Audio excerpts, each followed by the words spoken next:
Hello and welcome to Wisdom and Productivity, the podcast of Dr. Efraín Martinez. I am a principal in search of wisdom, and I have found productivity to be a great tool for success. Today, I have the great and distinguished honor of interviewing Dr. Elizabeth Alvarez, who is the superintendent at Forest Park District 91 and the president of IALAS. Dr. Elizabeth Alvarez, who are you? Oh my goodness. Well, first, good morning and thank you for this.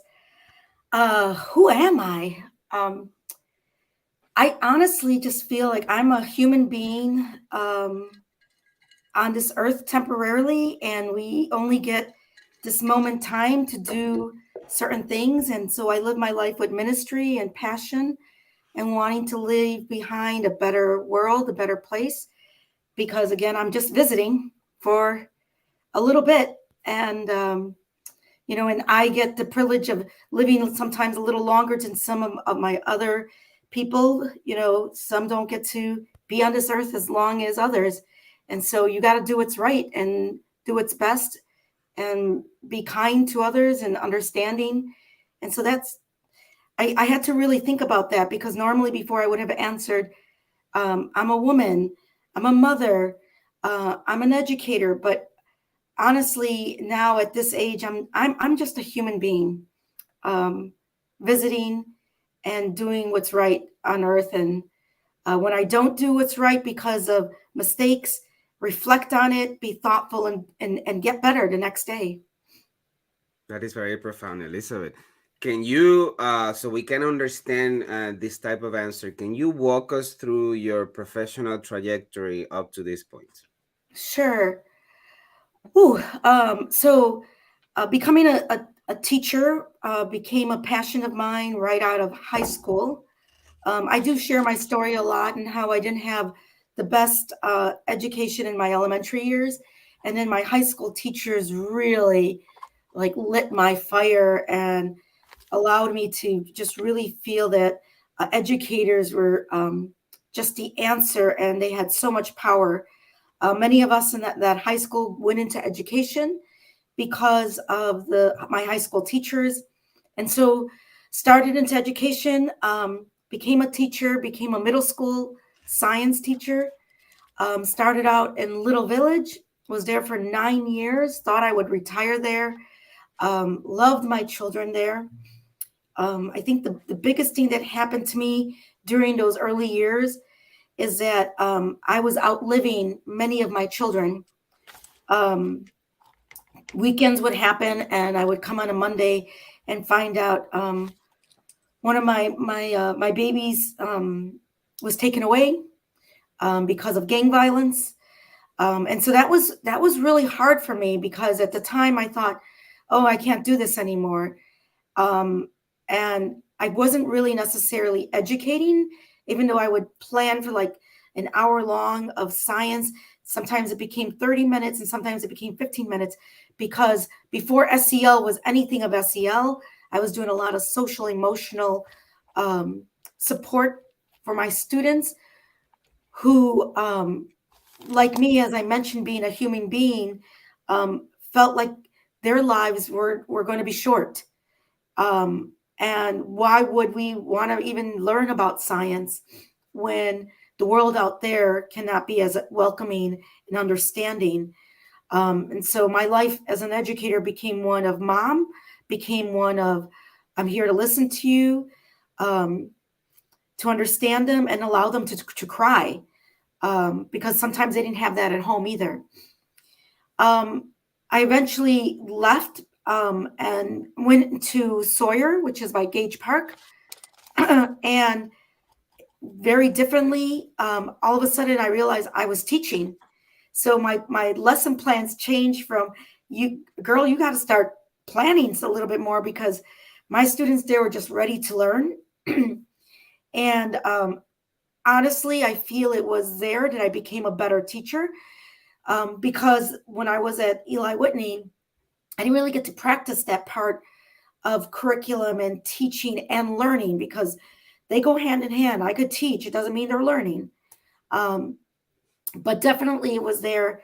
at Sawyer, and I spent my years there 4 years, teaching 8th grade science, and then becoming a coach for math and science in Chicago Public Schools. And that was a trajectory from leaving being with children, and then all of a sudden you're working with adults. And that's a whole different realm, doing adult learning, because everyone is at different points. And it's a lot of understanding where they're coming from and what they understand, how they are really getting the background of our children. And so I did that for about 3 years. And at the time, they were called areas, and I was in area 10, working there, basically providing them science, professional learning, and taking their teachers out to different places to understand how to really do field trips. And it's not about like just going to the shop, to buy things. It's really about what are the things you're going to pinpoint at this field trip for our children that link to what you're teaching. And then more importantly, what are they taking back, so that when parents get an opportunity to take them there, that they are continuing their learning. And this was really important to me, to like not only understand the exploring and the explaining of field trips and in science, but really get into that engagement part. So it was called the 5 E's that we were learning about. And then Ernesto Matias, I don't know if you remember him. Yeah, he was in my show a couple of weeks ago. I saw that. He was a principal at the time at Canoon. And he said, Liz, are you ever thinking of going into administration? And in my head, I was like, no, teaching is it. He had told me, there's an opening right now at a school for an assistant principalship. And lo and behold, that school was like walking distance from where I lived.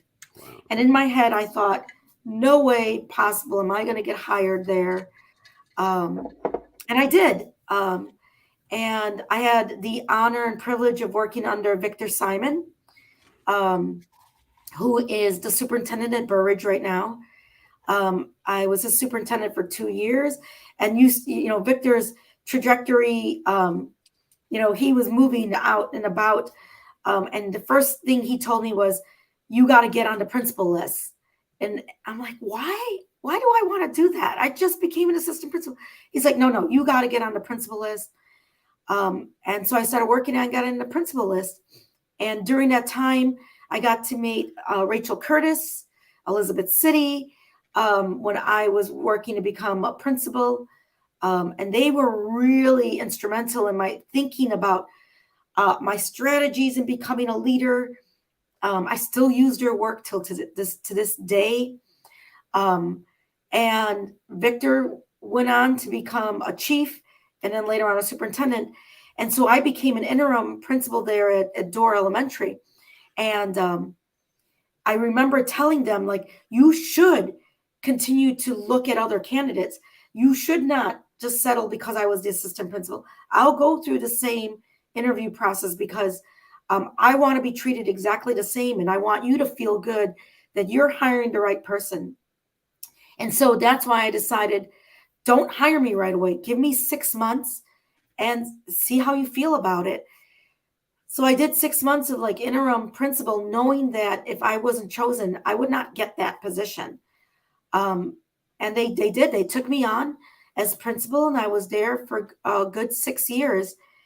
And they probably were one of my happiest, I will tell you that. It was so good being a principal, being around the teachers, being around the students, the parents. It was the one role you really got to know with the relationship building in each of those levels, like even the community level, knowing who they were, where they live, what's important to them. I don't think I have gotten that kind of feeling in any more of my roles like it was principalship. And so then after principalship, I got a promotion and became chief of schools in Network 8. And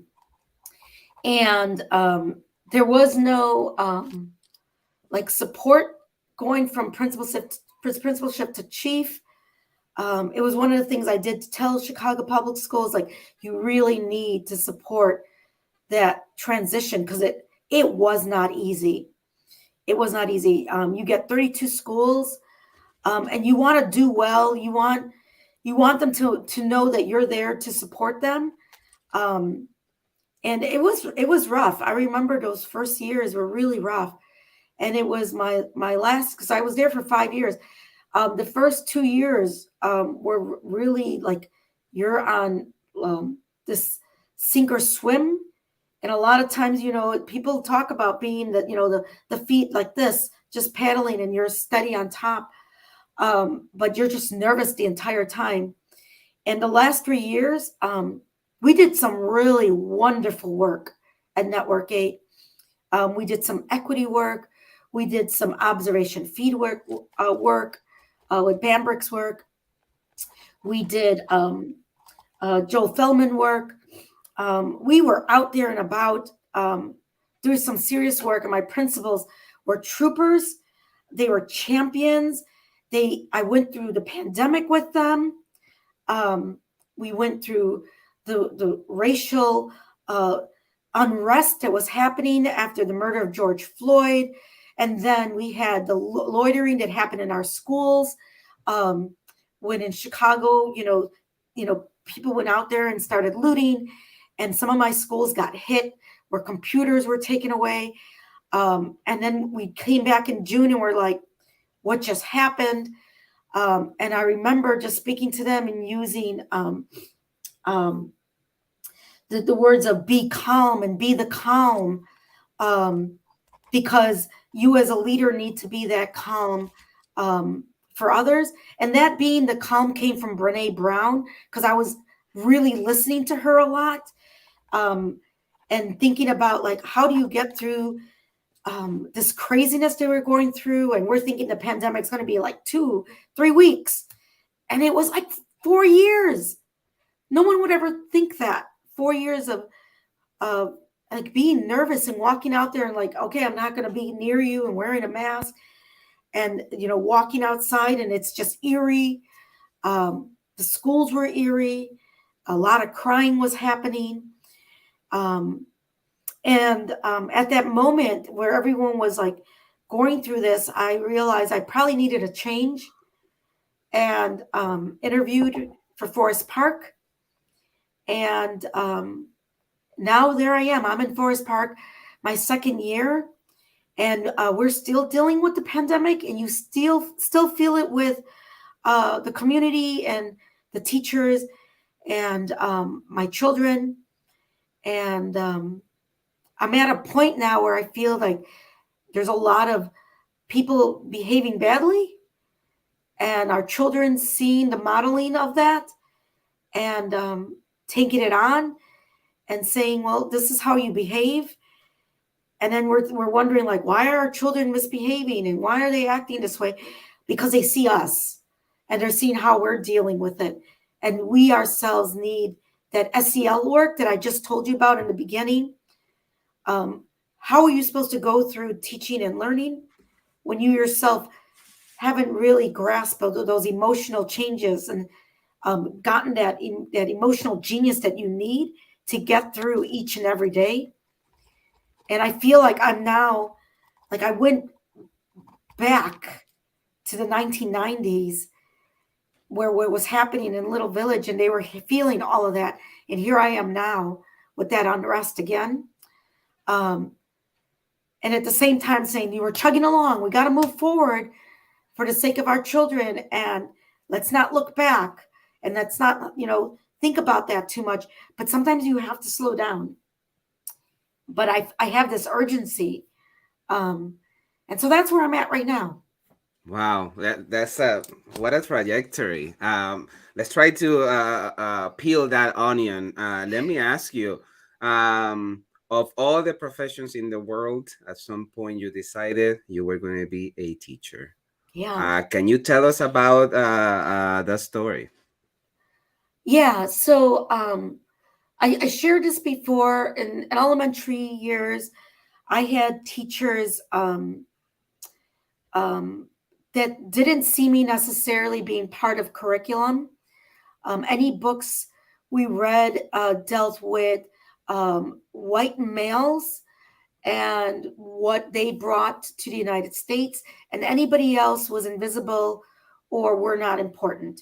And they let it known to to me, because I was a person of color and I was attending an all white school. Um, and when adults treat children in that way, children do the same. As I mentioned, they model what they see. And so my walks from home to school were one of of fear, where you thought you were going to be hurt. And sometimes the hurt came with just name calling, but sometimes it came with rock throwing, snowballs being hit, um, being called like really derogatory words for Mexicans, for being, the first Mexicans living there. My brothers and sisters, I remember they really were protecting me because they were older than I was. And I always talk about just feeling safe behind my Mexican door and just like kind of smelling the food my mom was cooking and saying, okay, ya estoy en la casa, ya estoy, bien. And then also, and we talk about this now in curriculum, like being stripped away from your language, because I didn't learn Spanish because my parents feared of how I would be ridiculed, or because of having an accent, or being ridiculed for speaking another language. And you had to learn English and be the norm so that you could be looked upon as American. What was the norm of what an American was. But, you look at me and my skin, and you have like, yo soy cara de nopal. And, and that's a saying, like you're a face of a cactus. Where people immediately would be like, where are you from? And I'd be like, I'm from here, Chicago. No, really, where are you from? I'm from Chicago. Where are you from? And you finally have to say, well, my parents are from Mexico. Oh, yeah, you're Mexican. And only here in the United States you get those kind of questions, because you're not a true American in their eyes. And you're just, I'm always boggled by that. I'm like, no, I was born here. I was raised here. I speak English. And to this day, you get that. And I tell that to my white allies all the time. Or I say, like, no one asks you where you're from. Immediately, they're like, oh, yeah, they're American. And some of them may have just immigrated here, and they're looked upon as being very American. So I really wanted to become a teacher for social justice. I wanted to become a teacher to allow my students to really kind of balance that, what is really happening in the world, how you fit in the world. And science was the best place to be for that, because it's so abstract. There are concepts in science that allow you to understand who you are, how you're here, the psychology behind why people right away think other of you and give you other. And I taught middle school because it is one of the most hardest years. It's a horrible time to be. We're 12, 13, 14-year-old. Your hormones are going nuts. You feel like the whole world is crushing on you. And at the same time, you're at the center of the universe. So it's just such a difficult time, middle school. And that's where I wanted to be, because I wanted to give power to their voice. And I had such great middle schoolers who, many of them have reached out, and they're like, have watched me as well. They were there when I was working on my doctorate, and many of them were part of my dissertation where I was using their voice, because my dissertation was the power of storytelling in science. And my children were talking about things that were happening in their house. They were talking about their mom's cooking. They were talking about, making menudo or making pozole and what it meant.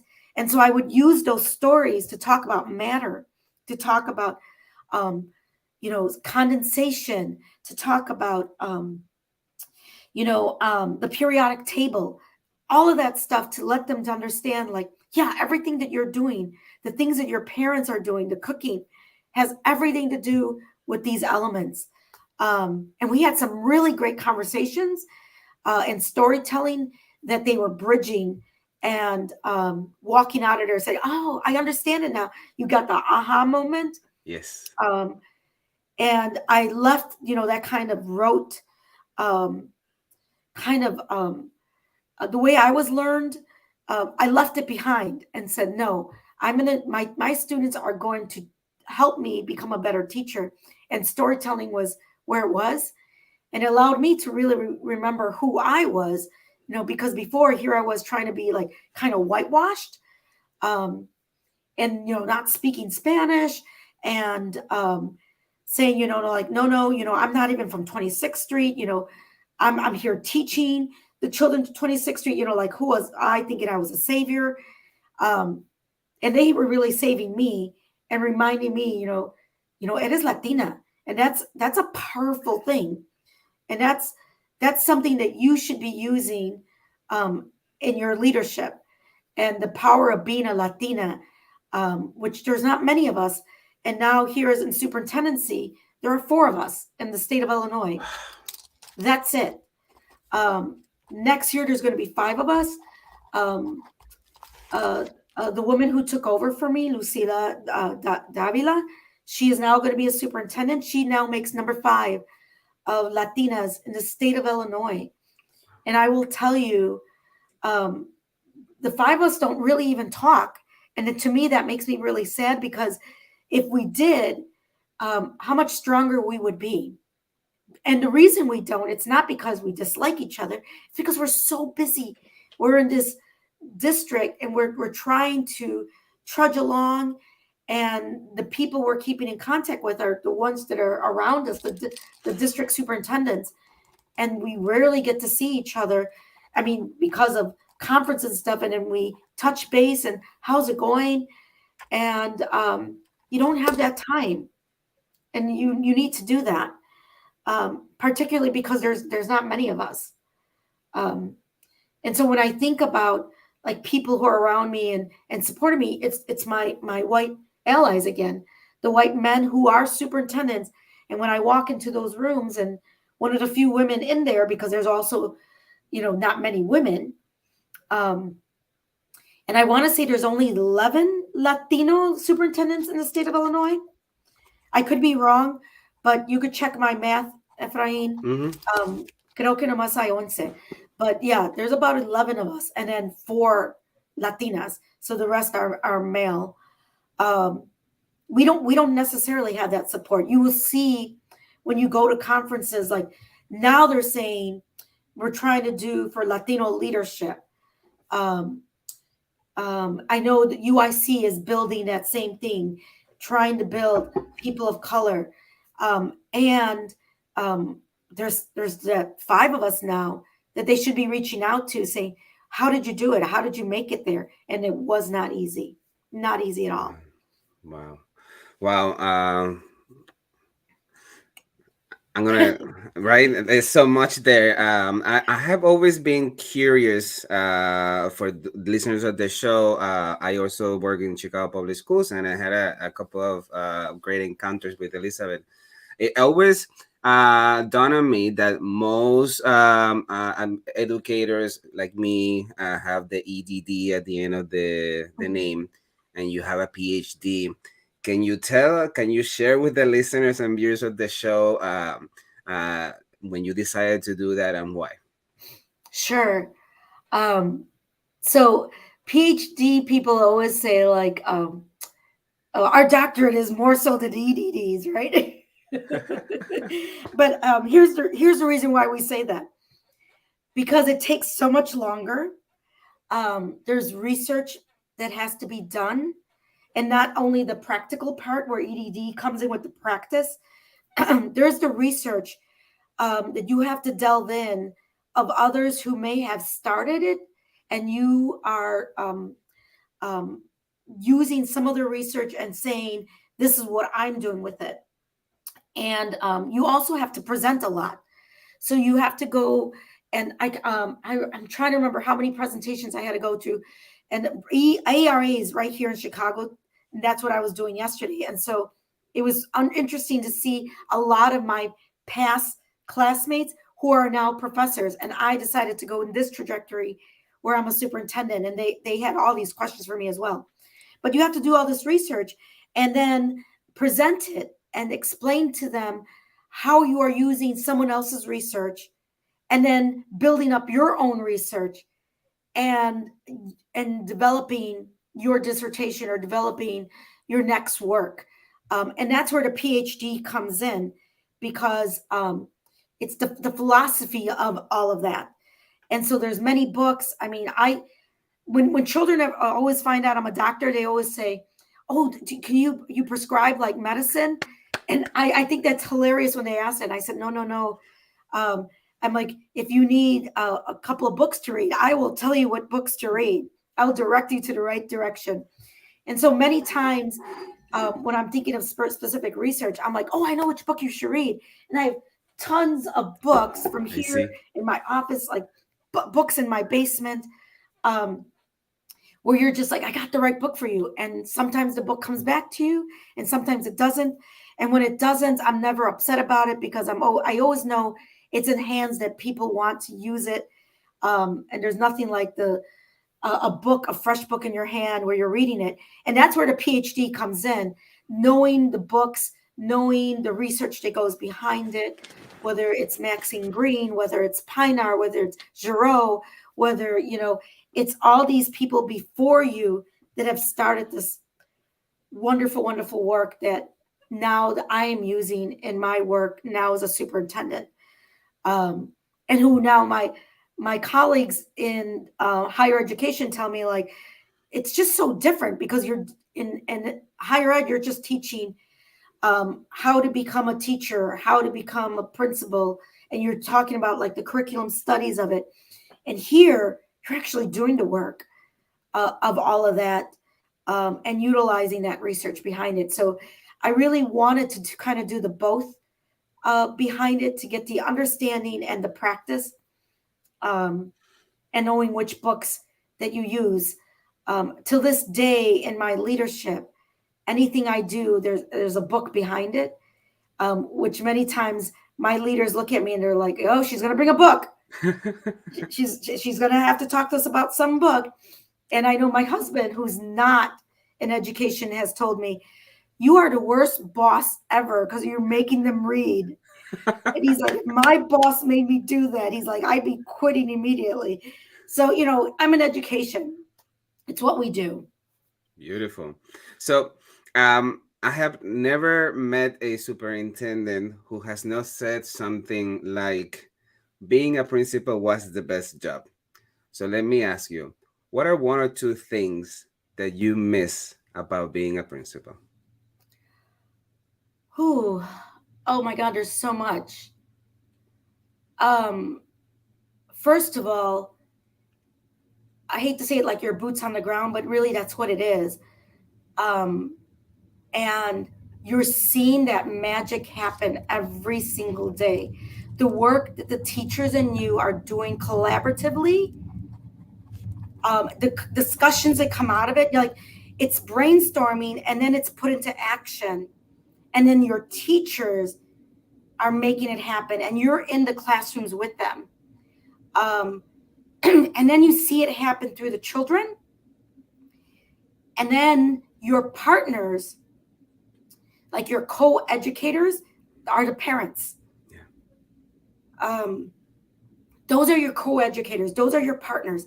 And when you have that fluidity between how your teachers are moving, and then your students are, and then your parents, it is such magic to see it happen from the beginning of the year, sorry, to the end of the year. I'm going to drink some water. No, go ahead. Go ahead. It is just remarkable. And then the celebrations that happen. And the celebrations about children.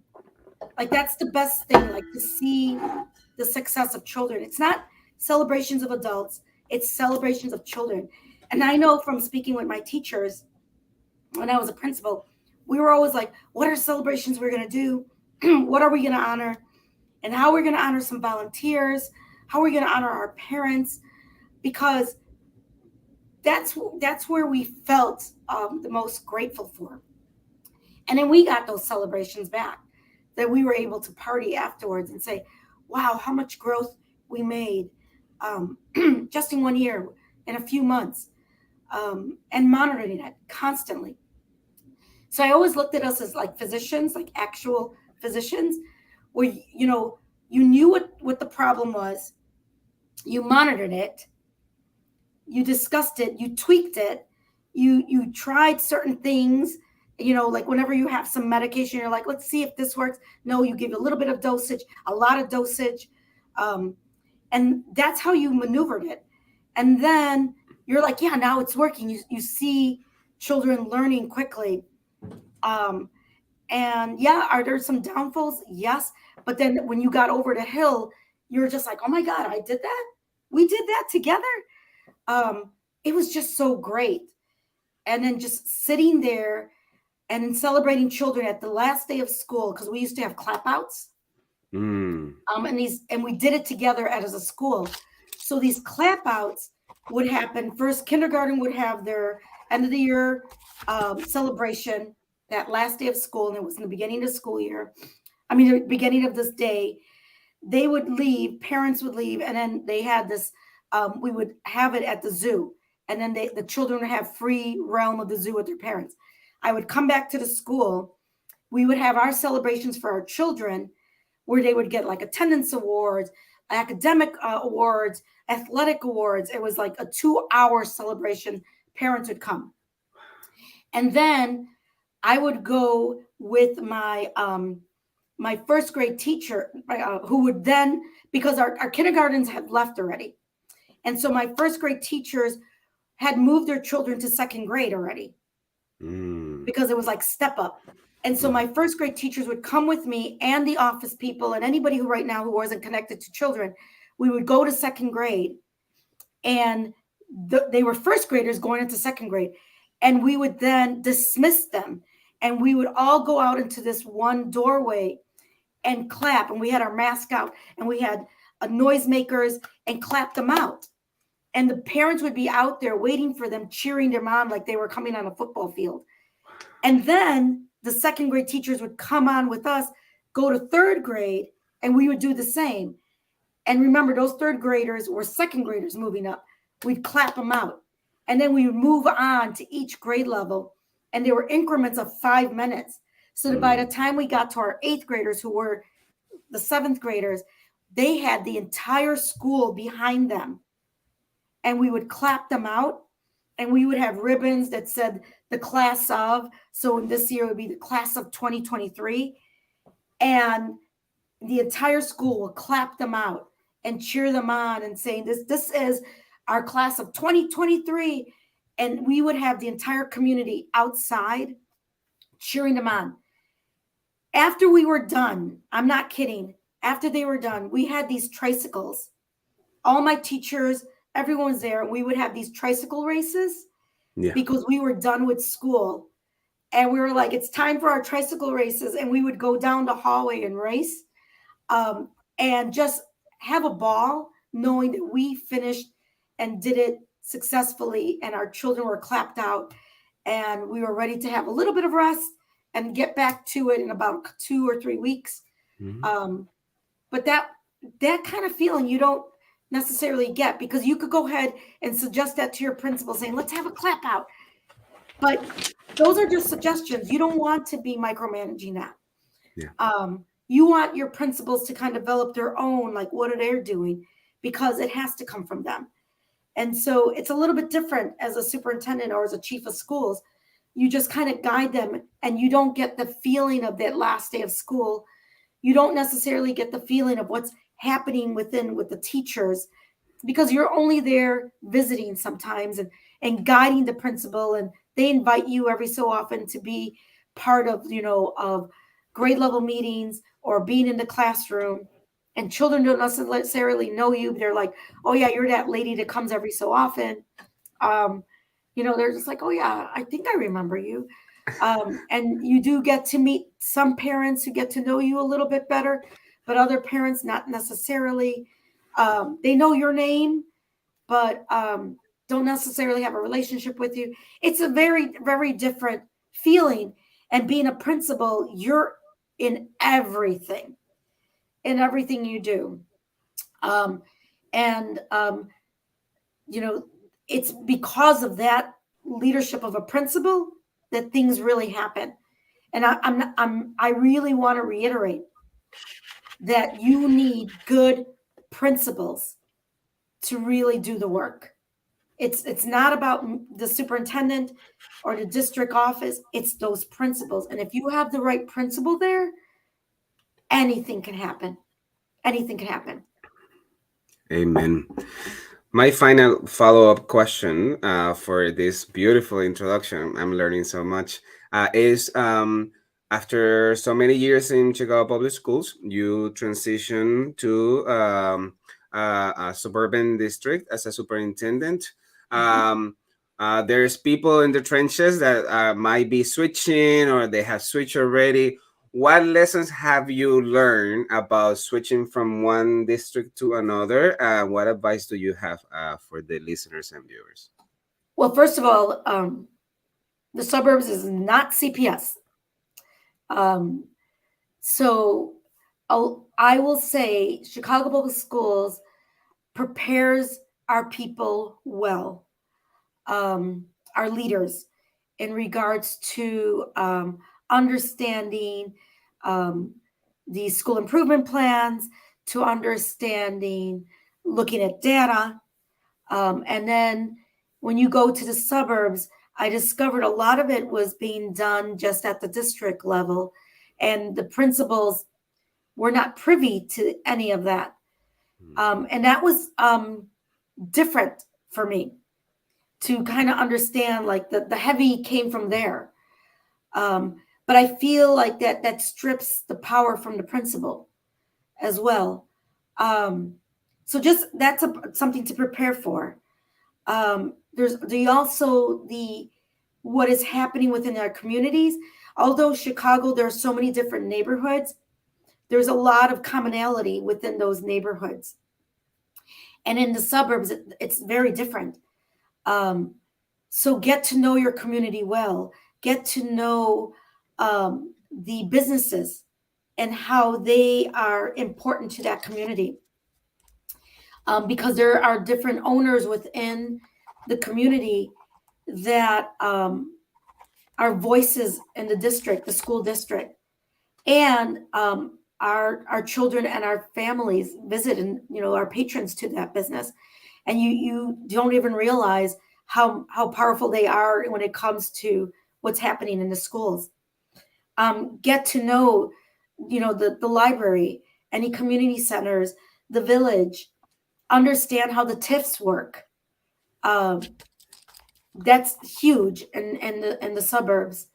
Um, and more importantly, get to know, if you are an elementary superintendent like I am, get to know I hate to use feeder school because it sounds like we are feeding our children, like they're eating them up. Yeah. But the high schools that they're going to, get to know what's happening there, and then all the other districts that are feeder schools, and who they are and what they're doing in their districts, because they are allies, and they become your friends, and there's a lot of things they're dealing with that you're dealing with, and one way to kind of support when our children go into high school and what they're doing. So those are things that I think of Chicago. I was an elementary principal.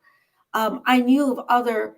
I mean, I would talk to the other principals, and my feeder school was Kennedy High School, Mm-hmm. and so I would talk to them all the time. But there was so many similarities because we were in Chicago Public Schools. Yeah. This is very different. It's not the same, where because everyone is leading their district so differently. So you really need to understand what the priorities are in those schools to understand what our children will be going into high school. Beautiful. Great advice. Thank you so much. My next question is like in Back to the Future, if you could go back in time to any of the positions you have held in the past, what would the Elizabeth of today tell the Elizabeth of back then? Whew. I'm actually, I know this is funny, but I'm actually going to go all the way back to being a student, my Ooh, position of being a student. tell us. Um, because you're in a learning stage and the world just seems so big and you're just like, how am I going to tackle it? And if I could go back to that person, I would say, yes, it's going to be hard. Um, but don't try to go through it too quickly. Um, take in those moments of hardness, of difficulty, and be loving to it. Um, and take in that moment of what are the moves that you are doing. And then the second thing I would tell myself as a student is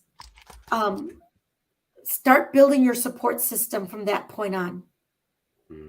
Because in your trajectory, you are going to know people from your past life who are going to be so instrumental in your future life. And you may not have been friends with them before, and you may not have spoken to them. Get to know them more. Don't be as shy as you were. Go up to them, talk to them, and you will find that you will just have a better time in your support systems, because they'll become support, whether it's in the political realm, in the work that you do, in the I need a shoulder to hold on, to cry on, to I need someone who has that curriculum instructional background, to how do you balance work life. There are so many people out there, and there's a lot of good people out there that if you just get to understand them a little bit more, they are going to be your support system. And as a student, you have to start there. I feel like I started later when I finally went into my profession, and I should have started when I was a student. That's a great advice, especially me being a father. I'm always trying to advise my children. That is a great quote. I'm going to tell them. Elizabeth, think about the most influential books. If you had to gift two of them, one fiction and one nonfiction, which ones would they be? You can't just tell me to give one. That is so not fair. All right. I'm going to go with 100 Years of Solitude for my nonfiction by Gabriel Garcia Marquez. And I would suggest, if you are bilingual in Spanish, you should read it in English and Spanish, not just English. So I've read it in both languages, and you get something so different in each of them. But it's such a great book about generational and understanding how your past is so important to your future. So read it, 100 Years of Solitude. Nonfiction book, I'm going to go with a man's Search of Meaning? Search of Meaning. Thank you. A Man's Search of Meaning. A Man's Search of Meaning. I remember, and I thought I read every book possible. And there was one time I was really down, feeling down in the dumps, and I was trying to get out of it. And my husband, who never really, he's not a reader. He said, you should read A Man's Search for Meaning. And I'm like, what? And then he pulled out the book out of nowhere and says, just read this. I read that book, and it changed so much for me. And obviously, if you don't know the book, he's in a Nazi camp, and I believe he was a dentist, right? Yeah, he was a dentist, and he basically stays optimistic, even though everything around him is death and the worst thing possible. He stays optimistic, and he brings that to everyone else. And it's because of his optimism that he gets through the most horrific thing that has ever happened and makes it through. And he stays happy the entire time. And so when you think of man's search for meaning, I think about human. Again, going back to I'm just a human being. Staying optimistic and staying positive is what we need at this time and point of our life, when everything seems to be falling and the sky is falling and people seem to be mean to one another. You see it as you're driving. I'm like, somebody cuts somebody off, and then all of a sudden the finger's up and swears, and I'm just like, was that necessary?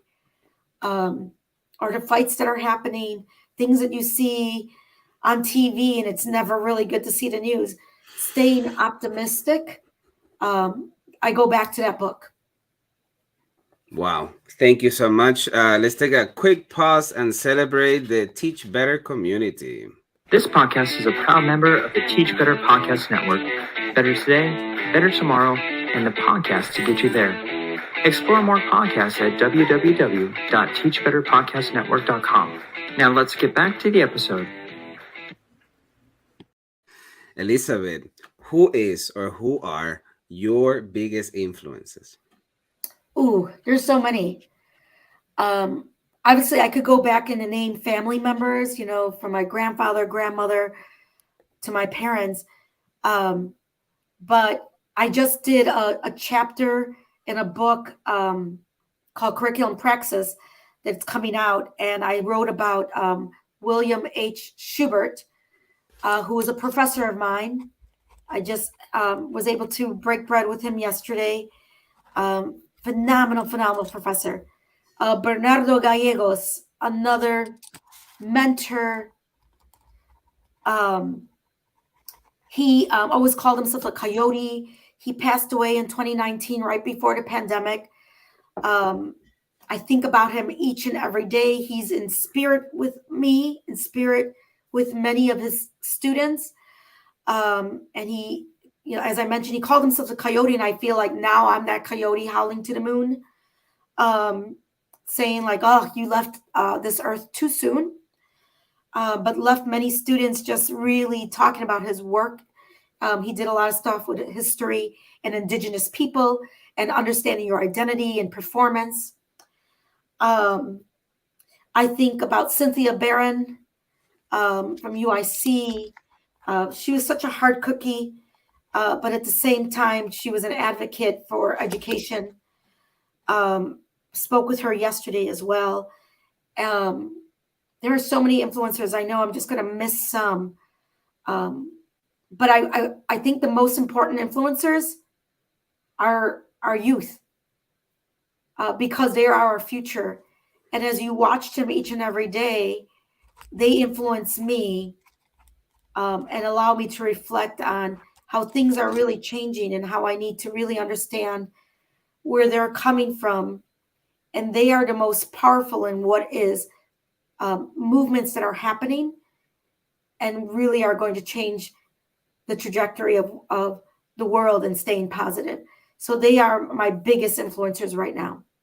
Beautiful. Thank you so much for sharing.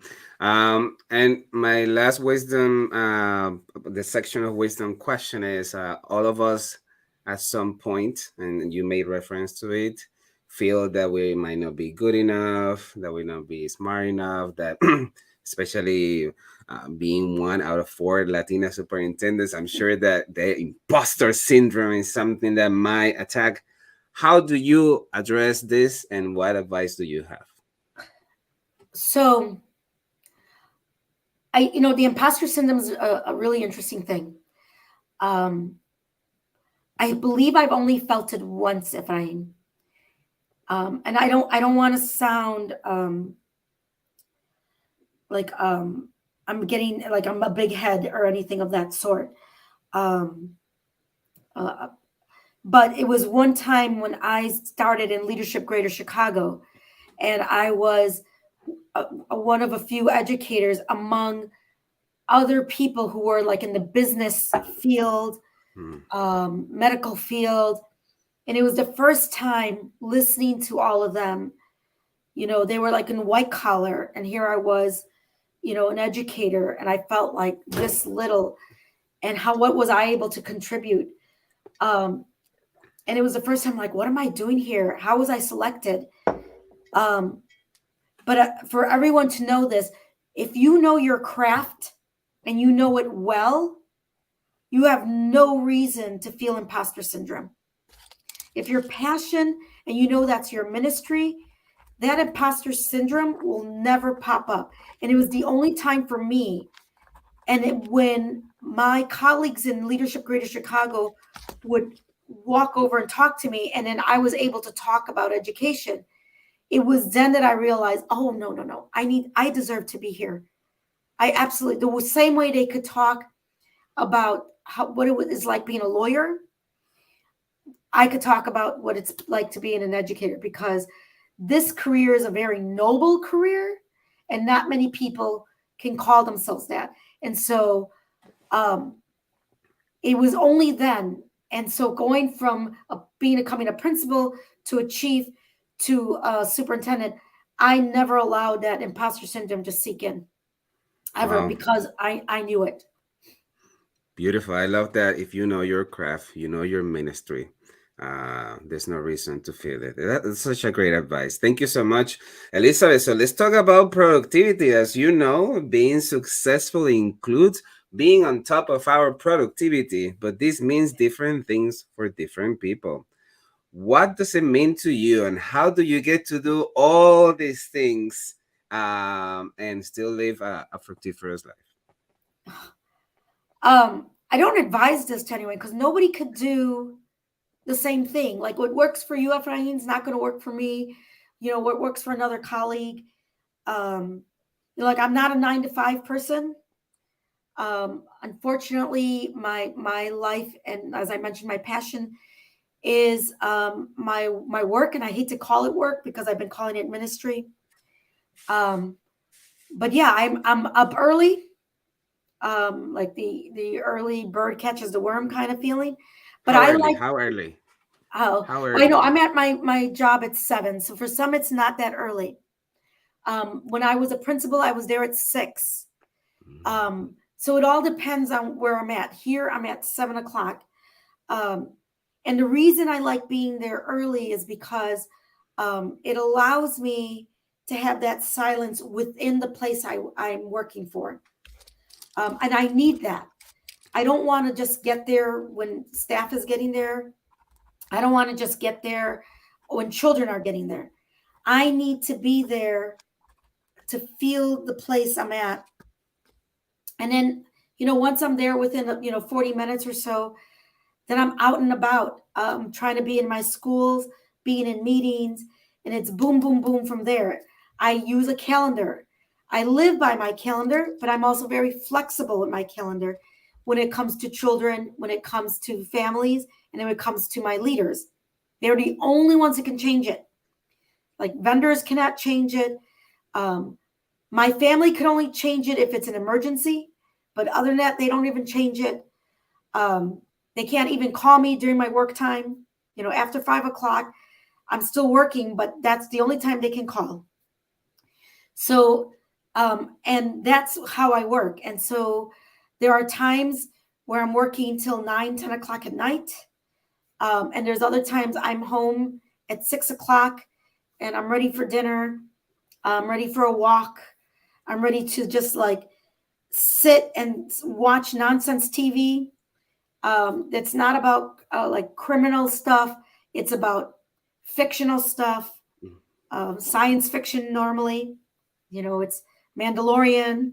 So it's, Ted Lasso, that kind of stuff, that, bringing the different, that kind of stuff. I don't want to watch real life things. I want things that are like going to make me laugh. And then on the weekends, it's about my family. It's about my parents. It's about my daughter who lives here and my son who lives in another state. We talk on the phone. My brothers and sisters. My weekends are about them.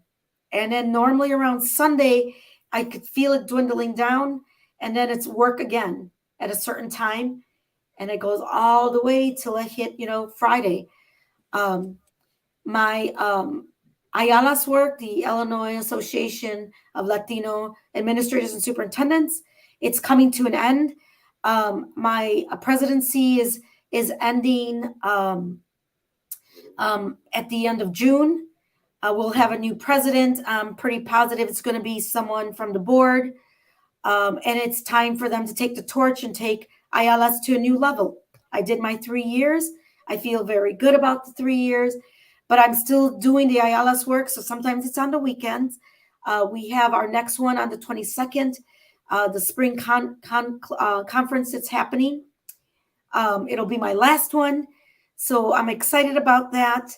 And I'm excited about handing the torch and swearing in the new board members and, working just on my superintendency now.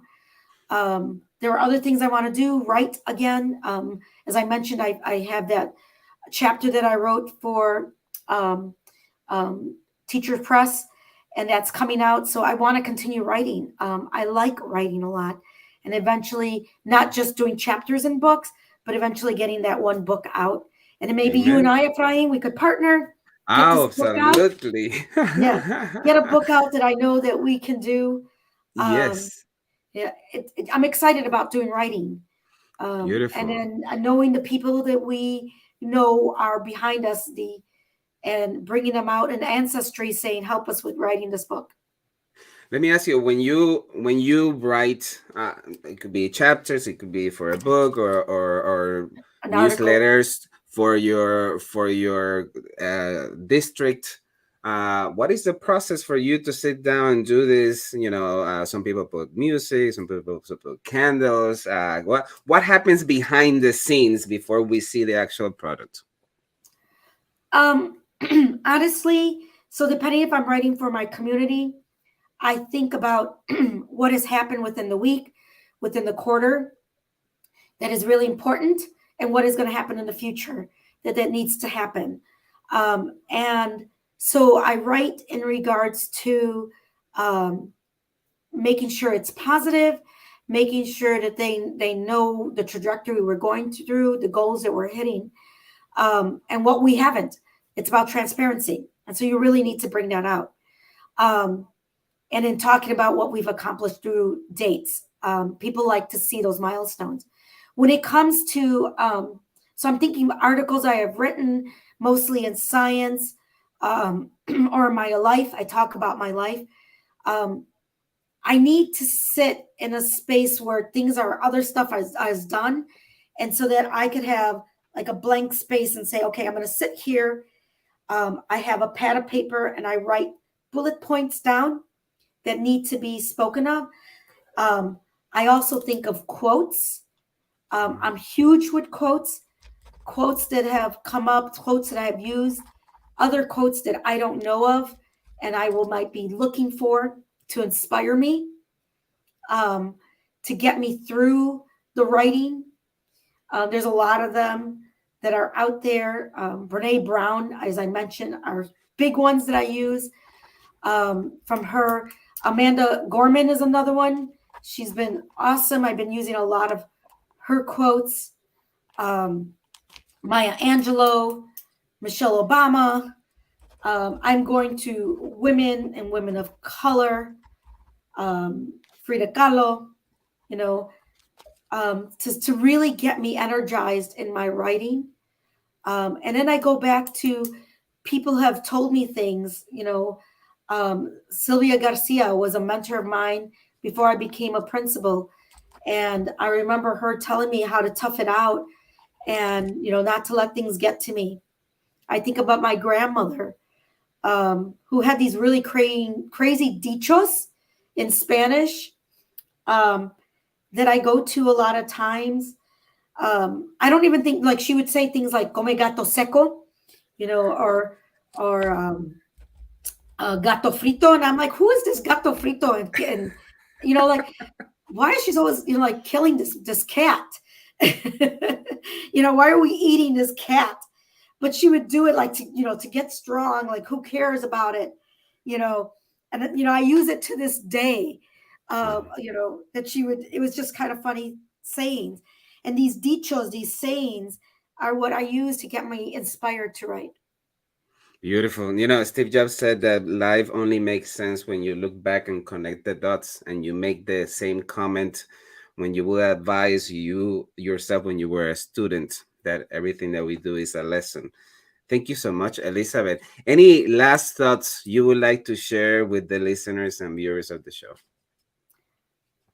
I think my last thought to everyone is just practice kindness in everything you do, and love will come out. And kindness and love is just so infectious, the same way negativity can be. And the more we provide the kindness and love and positivity, it multiplies. So let's keep doing that. Beautiful. There you go, Elizabeth Alvarez. Thank you so much for being in the show. Gracias a usted. Thank you. Adios. Thank you for listening to Wisdom and Productivity, the podcast of Dr. Efraín Martinez. Chulo. And IALAS production. Chill out.